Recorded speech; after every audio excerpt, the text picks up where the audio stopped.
Greetings. Thokozani bogogo, thokozani bomkhulu. This is Nomathemba Zinotchikiwei and welcome to my channel.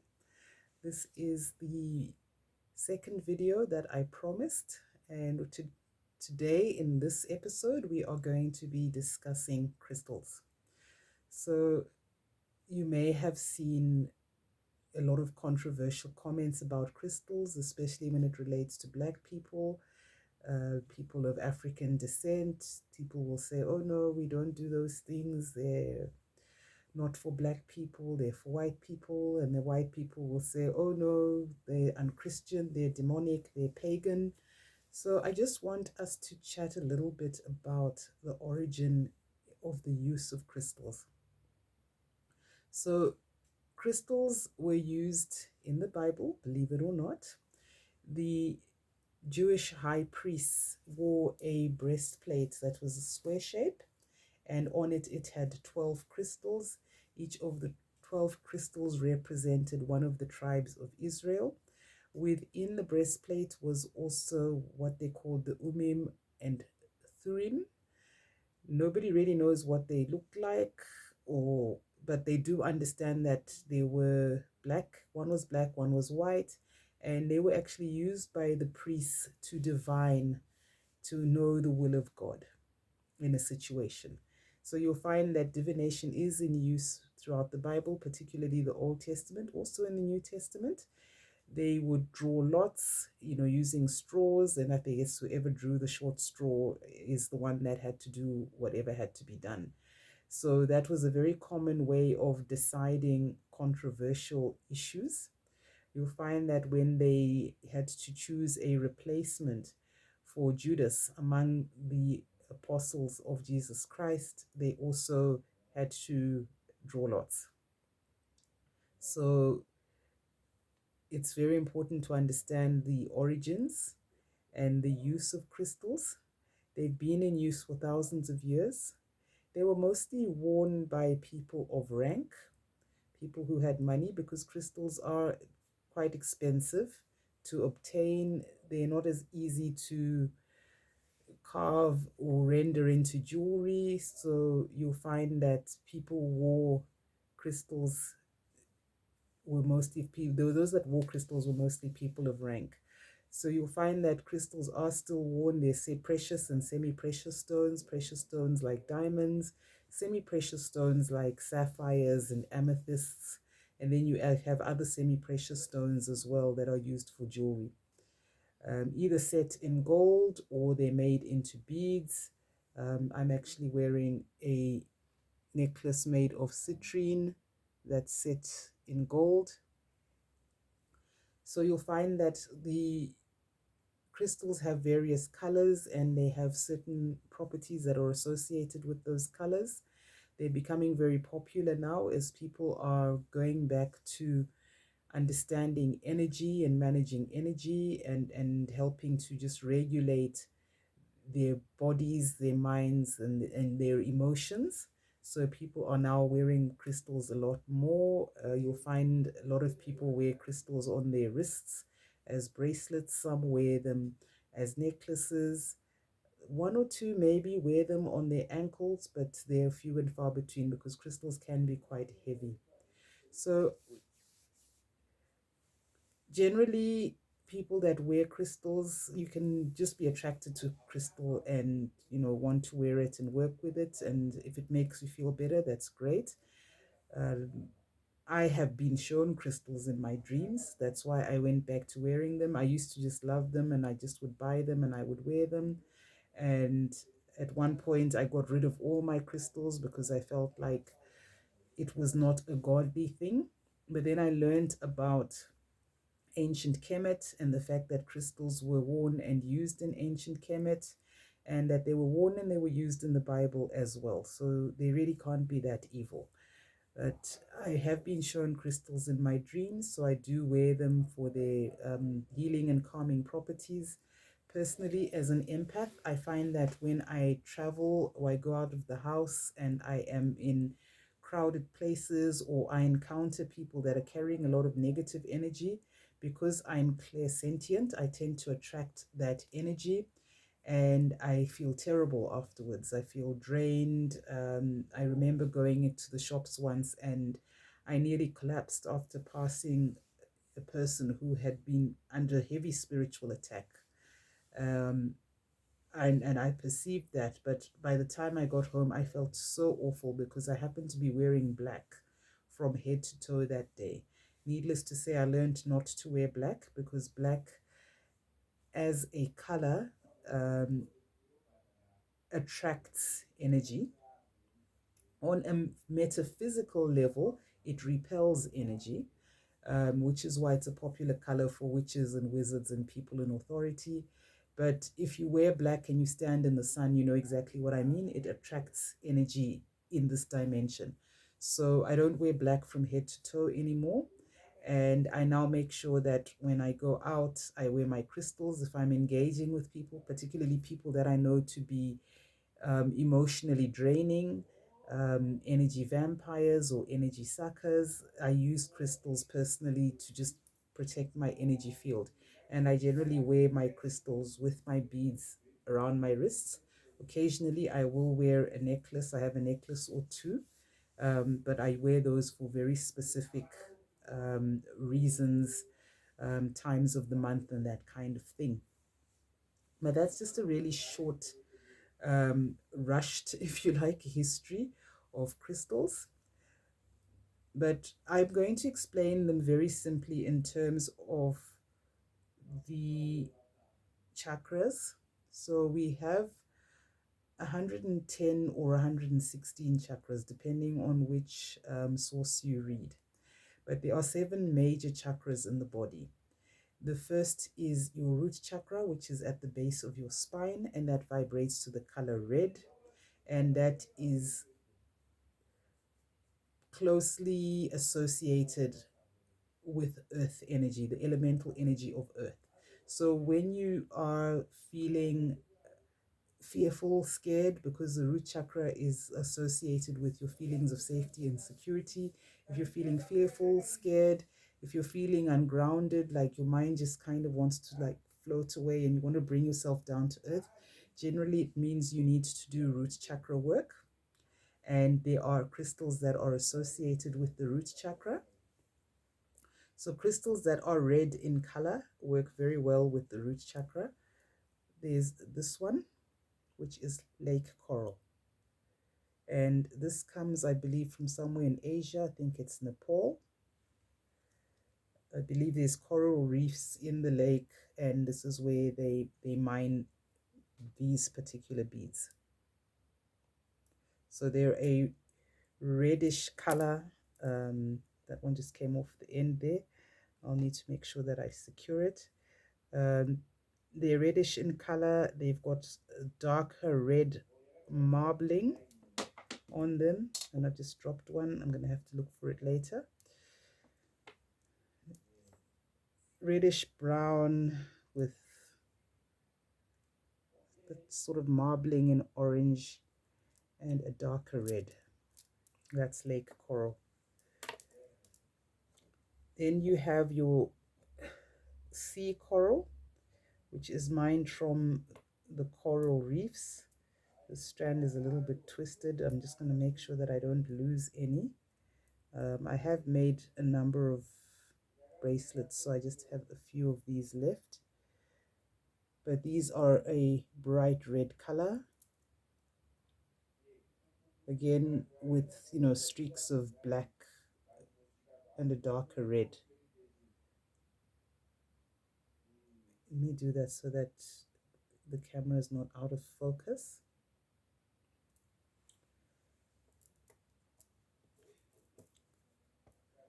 Other crystals that work very well with the root chakra are those that are the color of earth. So you have black lava stone, very good for grounding, worn especially by men. It's stones that is mined from volcanoes, and people generally wear these alone, or they use them to make chakra bracelets. I find their energy very intense, so I don't actually wear them myself, but there are people that they work very well. Another good stone for grounding is hematite. It's dark gray in color, silver, reflective. The great thing about hematite is it bounces back negative energy. You can also get beads in hematite that you can then use to make a bracelet. Again, I find the energy of hematite to be very strong.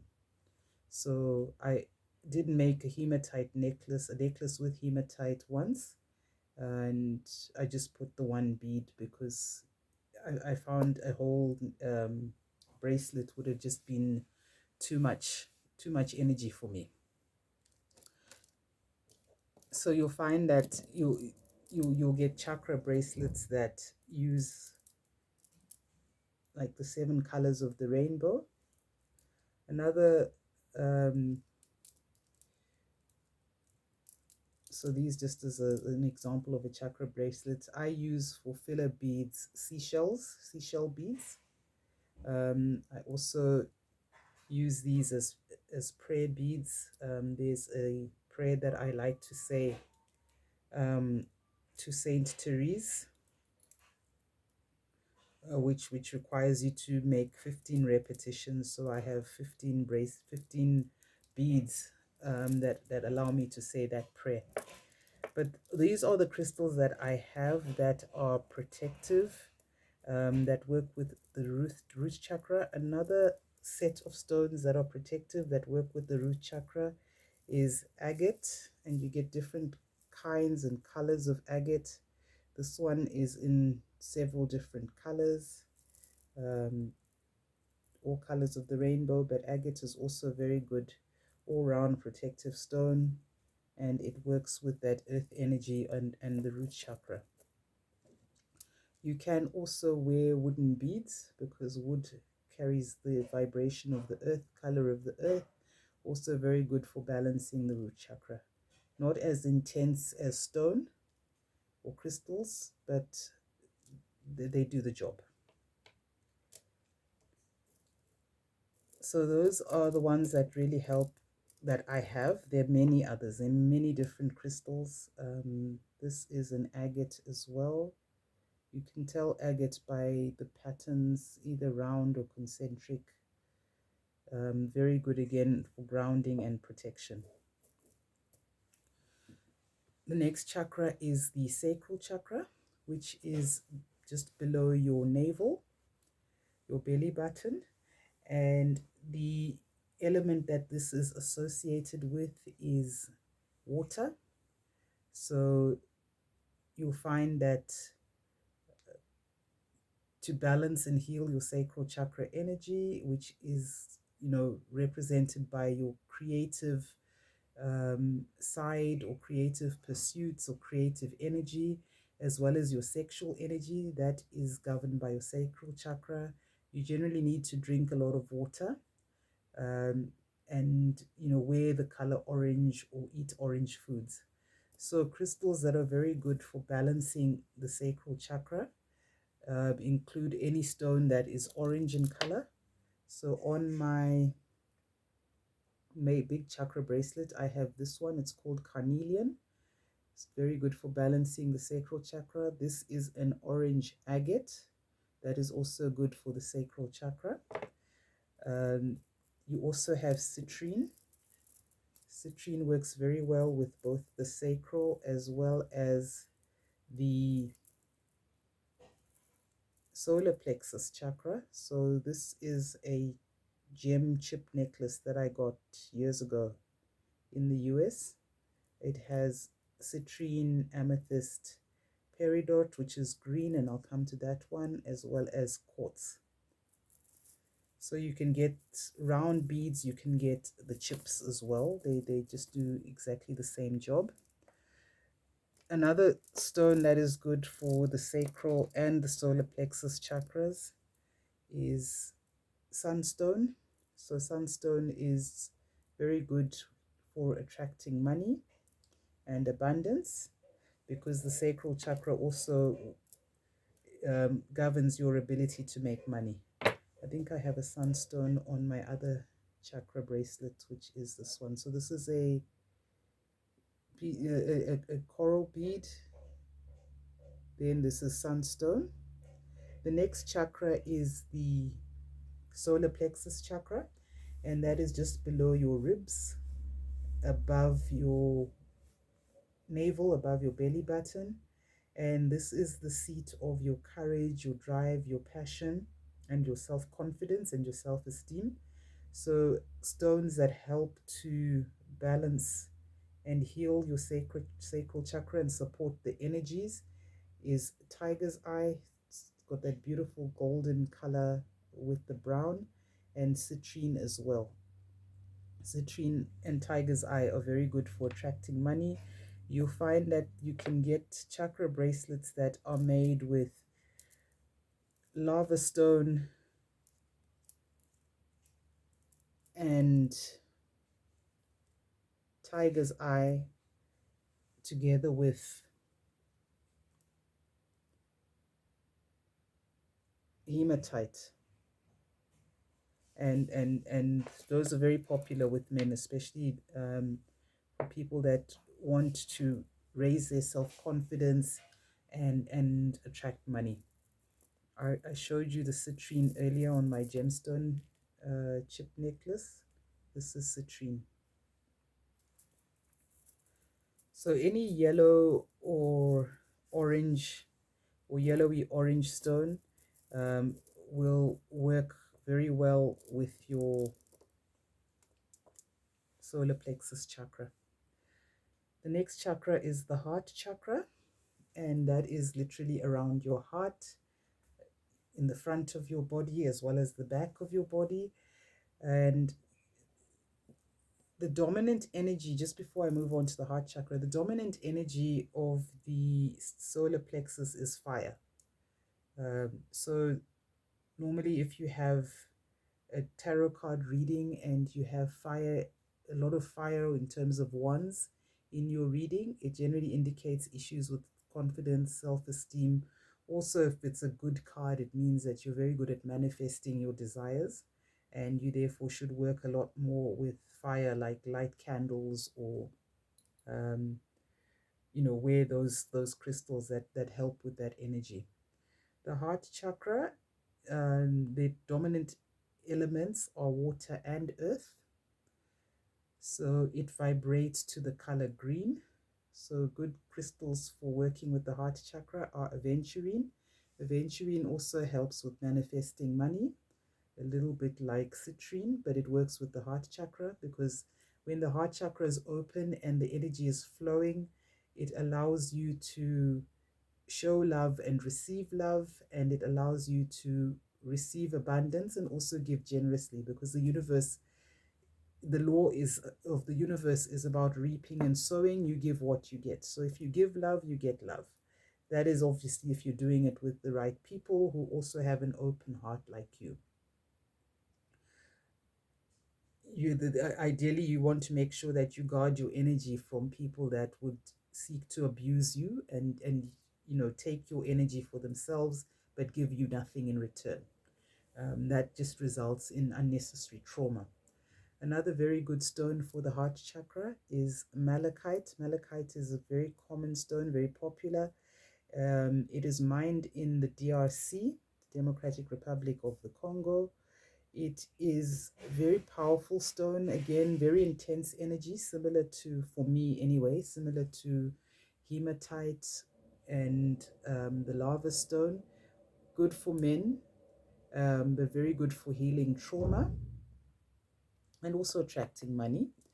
If you're strong and powerful, you're a leader, malachite is a good strong stone to wear, either as a bracelet, in a bracelet, or as a ring. Another stone that works very well with the heart chakra is green jade. And green jade was very popular in Asia, so you'll find they wear a lot of jade jewelry in Asia, and it also helps balance those energies of the heart chakra. It comes in white, and I believe it comes in pink as well. But again, you can use pink to heal the heart chakra as well. Another very good stone for the heart chakra is moss agate.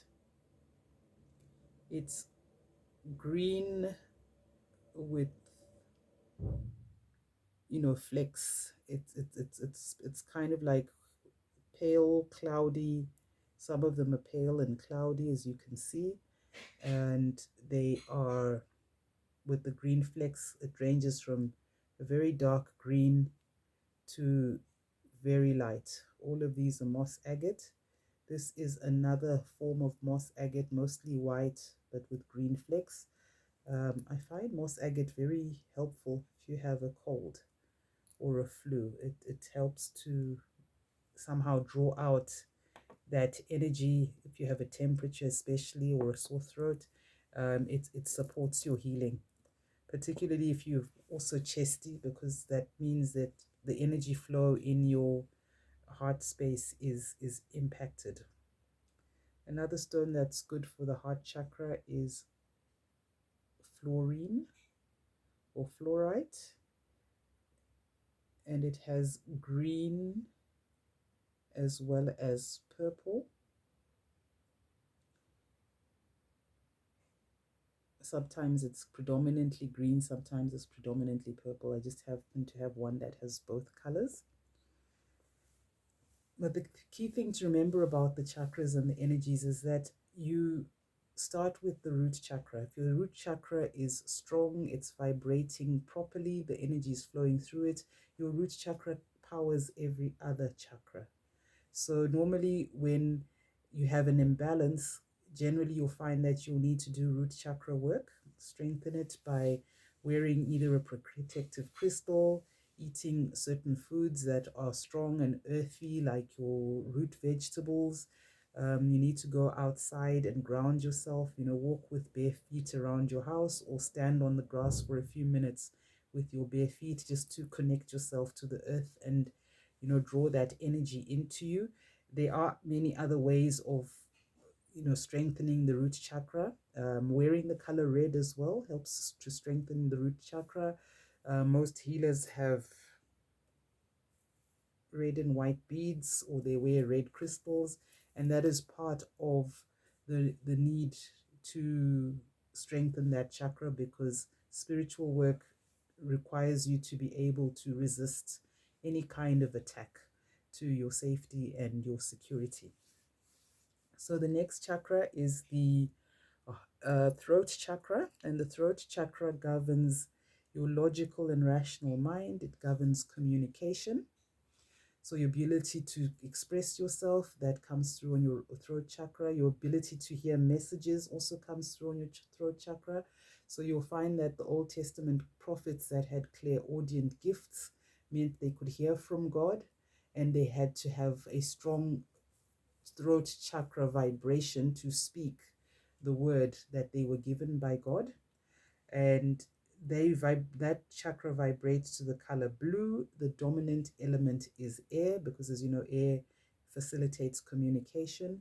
So you have blue aventurine, similar qualities to aventurine, but this one is blue, so it will work with the throat chakra. You have a pale blue crystal. This is called angelite.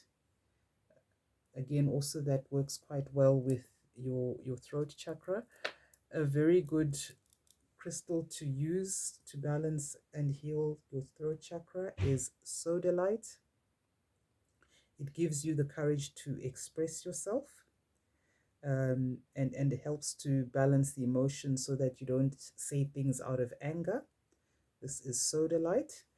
A mineral that is related to sodalite and a very popular crystal, especially in ancient Kemet, is lapis lazuli. Semi-precious stone, dark blue in color.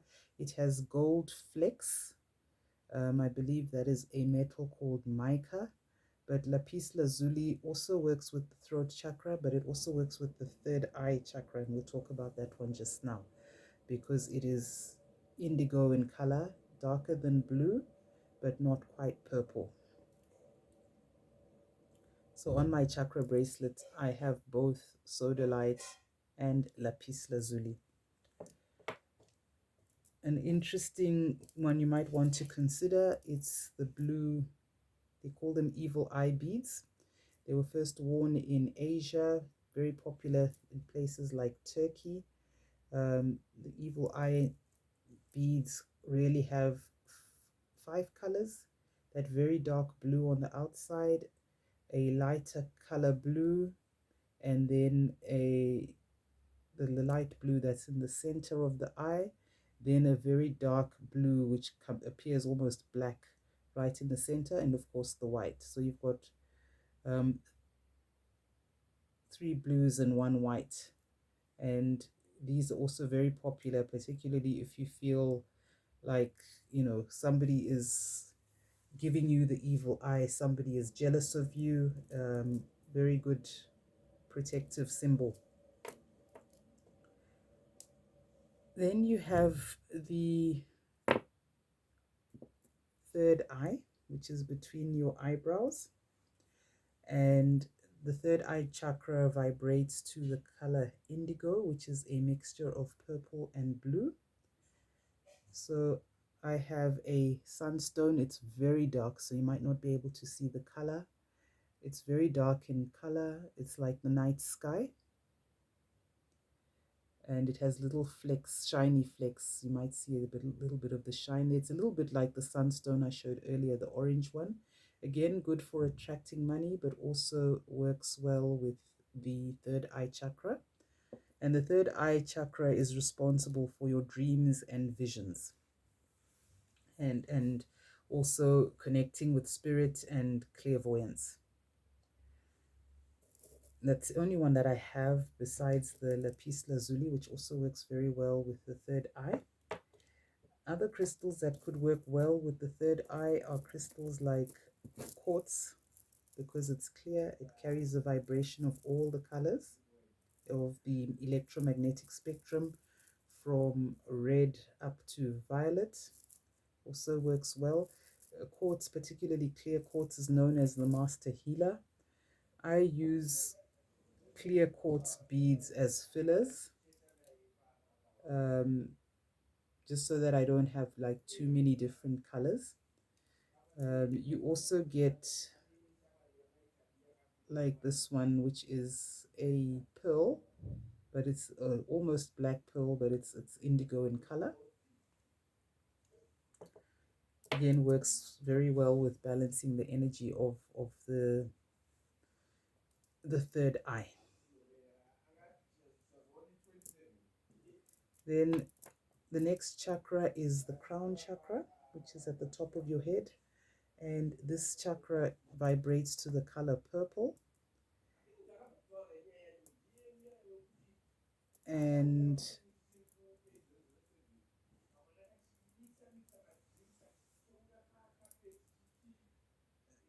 generally, you use crystals that are purple in color, like amethyst, very popular, easily available stone.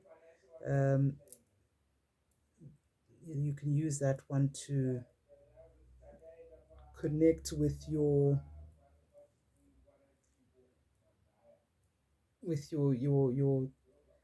crown chakra. Your crown chakra helps you to connect with the divine.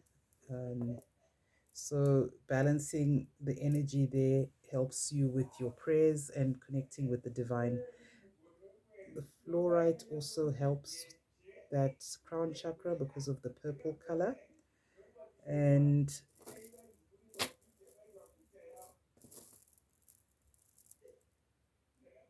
clear quartz also will help you with your crown chakra. Another stone that will help you to connect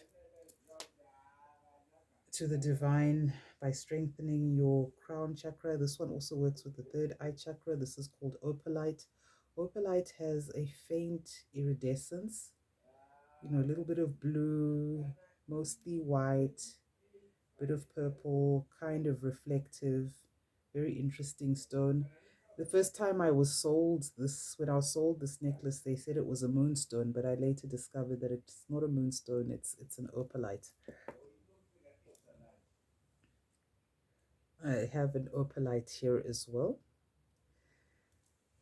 Those will help support your crown chakra. I had forgotten on my gem chip necklace, I've got peridot, spelled Peridot. This stone is green in color, also helps to attract money, and it supports the heart chakra. The other stone that supports the heart chakra and is very good for healing trauma is rose quartz, which is very pale pink in color, almost white. I have a rose quartz bead on my chakra bracelet here next to the opalite, very pale pink in color. A gentle stone, has a very gentle energy that helps you to balance the heart chakra, particularly if you are healing from trauma. So I have a few other items that are not crystals. I have these pale gray and white beads. I used to have the necklace, but these are natural beads, and there was some pest that was just eating them. I had to throw them away, and I ended up just with these, which because I managed to treat them. These are usually worn by babies, and you'll find that people that have healing gifts of the spirits of young children, known as omanono, they will wear these as a necklace or on their wrists, because they're generally worn, they're worn by babies. And I also have these seashells, tiny seashells, teeny tiny seashells with beautiful necklace. I saw 4 of them on sale and I bought all 4. That was way before I knew I had a gifting or a calling as such. I suspected I had a gifting, but I didn't realize I had a spiritual calling. And so I've always loved beads that are made from seashells. Those would work quite well with your solar plexus chakra. I also got these natural pearls. They're pale gray in color. Anything from the sea will work well with your sacral chakra. And then I have 2 types of seashell beads that I use mostly as filler beads. And these work well with the sacral chakra as well.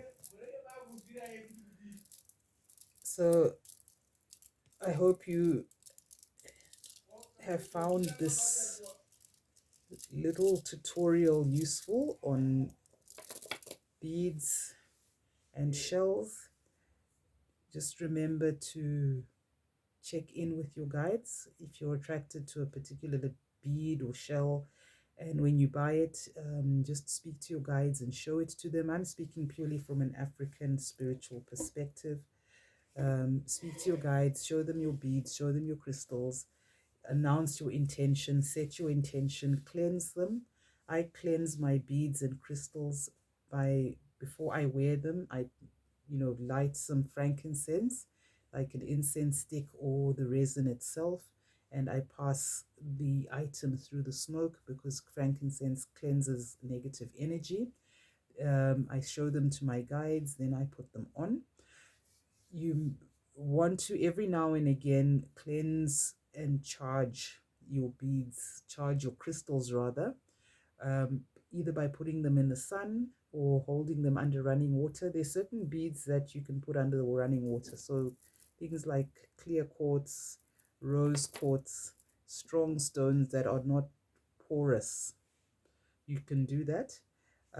I don't advise that you put malachite under running water. It has very high levels of copper and can be toxic. So I actually take off my chakra bracelets when I shower because one of them has actually got malachite on it. You can also recharge your beads under the full moon. So just when the moon is full, just take your beads and put them in a container and just let them soak the light of the moon. You can also recharge them by putting them in the sun, and that just helps to cleanse any negative energy and revitalize the stone so that it continues to support you. I know that there are people that say, oh, there's no such thing, it's occult, it's demonic, it's, it's pagan, it's whatever. In my observation, people that started out with new age things like tarot cards and crystals generally have a bad experience because these things are not rooted in their own cultural practices as people. They've seen it on the internet and they pick it up and they think it's cool and they do it.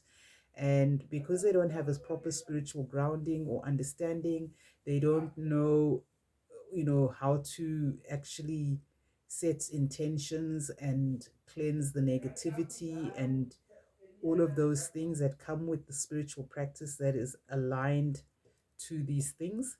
They find themselves, in a bad space, depressed, anxious, the demons are after them and so on. And after that, they then say, oh, it's because of the crystals and the tarot cards and the whatever. Um, in my experience, I mean, I've been a Christian, I've been a fundamentalist Christian. There was a time when I also thought, I can't use crystals and wear beads and all of that. All I need is Jesus. But because I actually have a spiritual calling as a healer and a teacher, life showed me flames.